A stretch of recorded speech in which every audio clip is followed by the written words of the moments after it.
नमस्कार मित्रों, एक बार फिर से आप सभी का स्वागत है हमारे चैनल एस्ट्रो पीयूष में। आज एक बहुत ही रोचक टॉपिक के साथ हम आपके सामने आए हैं। आज का हमारा विषय है कि शिव मंदिर में जाते समय भगवान शिव की पूजा का सही क्रम क्या होना चाहिए, पूजा किस प्रकार से करनी चाहिए।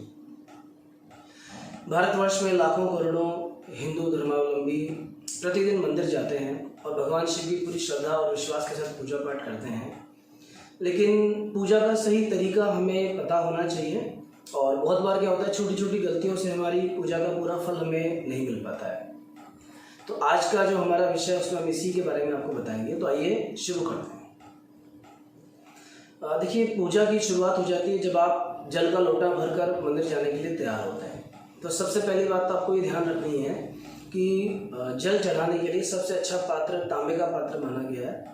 लेकिन तांबे के पात्र में आपको हम सामान्य रूप से हमारा जो प्रोसेस रहता है कि हम पहले जल भरते हैं, उसके बाद में हम गंगा जल या कोई ऐसा उसमें तीर्थों का जल डालते हैं। लेकिन होना ये चाहिए कि सबसे पहले आप उस पात्र में थोड़ा गंगा जल डालिए। गंगा जल भरने के बाद में फिर आप उसमें शुद्ध जल भरिए। इसका आशय ये हुआ कि हम भगवान शिव को गंगा जल अर्पित कर रहे हैं, जिसमें थोड़ा सा हमने बाहर का जल मिक्स किया है। ऐसा करने के बाद में फिर आप आराम से मंदिर जाइए जल चढ़ाने के लिए।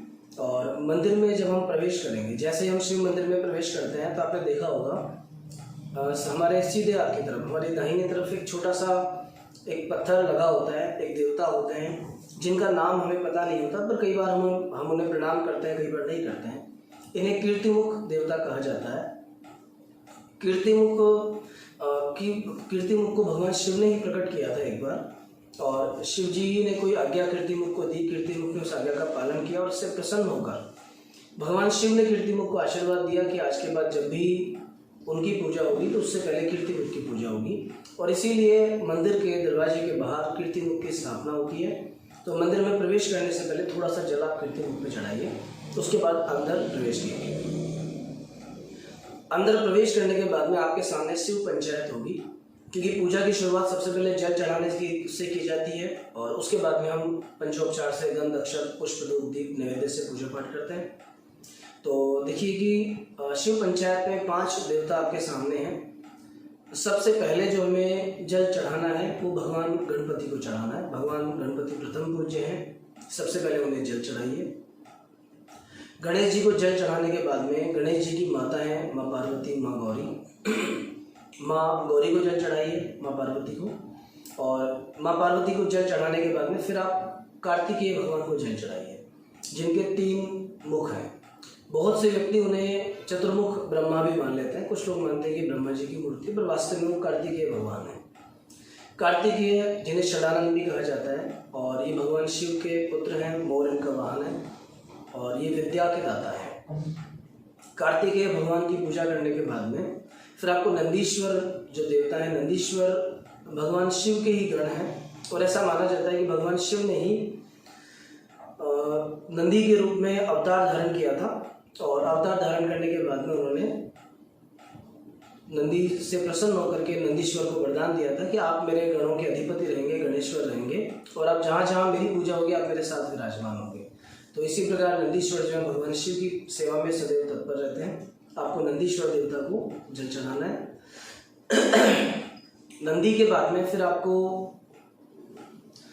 हम आ जाएंगे शिवलिंग के ऊपर। शिवलिंग जो रहता है वो शिवलिंग केवल शिव मात्र नहीं है।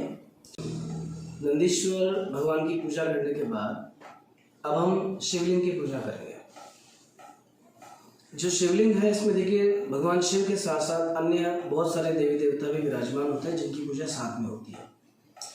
सबसे पहले आपको क्या करना है कि शिव जी की जो जलहरी है, उस जलहरी का मुंह हमेशा उत्तर दिशा की तरफ रहता है। बहुत से लोग दिशा के ज्ञान के लिए भी पहले इसका प्रयोग किया करते थे, क्योंकि ये शास्त्रीय सिद्धांत है कि शिवलिंग जहाँ भी स्थापित होगा जलहरी हमेशा उत्तर दिशा की तरफ रहेगी।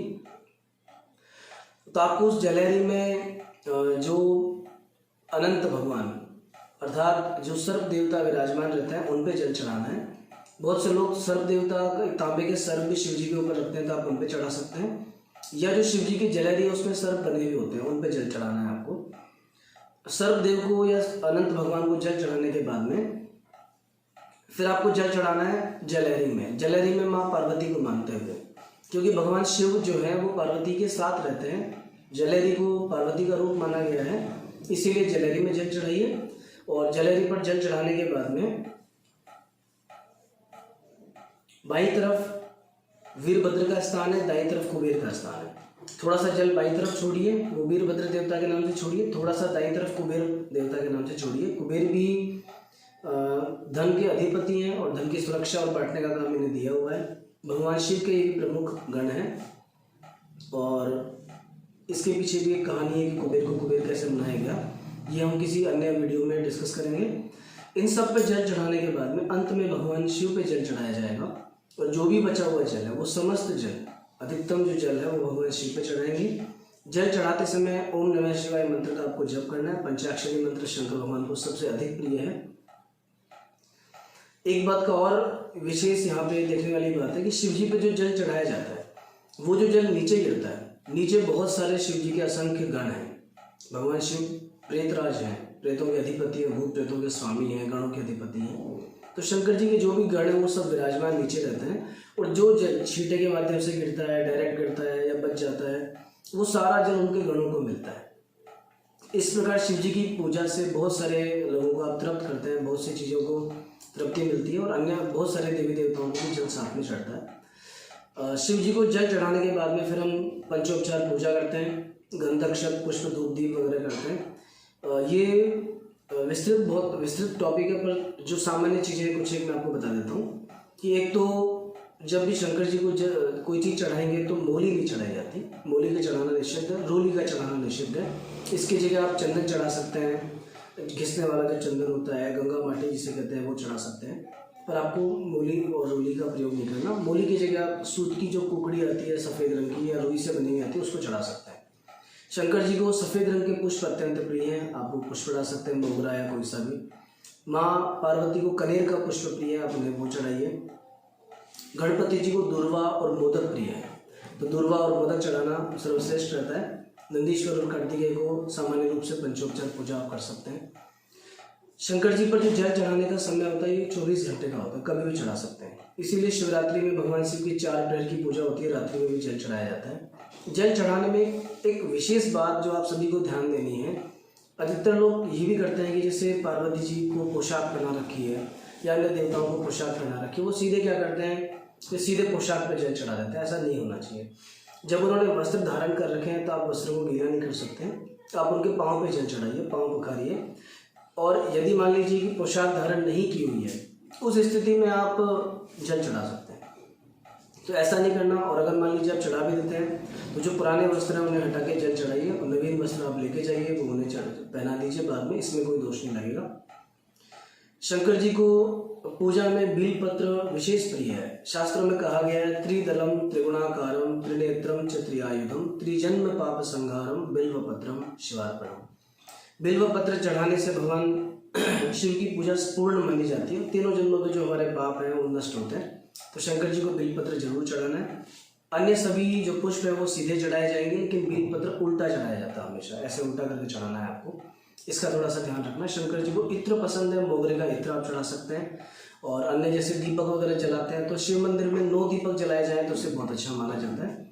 एक इसमें 8 दीपक 8 दिशाओं में जलते हैं, एक दीपक मध्य में जलाया जाता है शिवलिंग के पास में। बील पत्र चढ़ाना, बील का रस चढ़ाना, गन्ने का रस चढ़ाना, ये सब भी शंकर जी को अत्यंत प्रिय है। गन्ने का रस चढ़ाने से लक्ष्मी प्राप्ति होती है। बिल्व का रस शिव जी को प्रिय होता है, वो चढ़ा सकते हैं। और इसी तरह से बहुत सी अन्य चीज़ें भी है जो भी इस वीडियो में संभव नहीं है, फिर हम आपको बताएंगे। ये सामान्य नियम जो थे मैंने आपको बताया। अब हम बताएंगे कि शिव जी की पूजा से होता क्या है।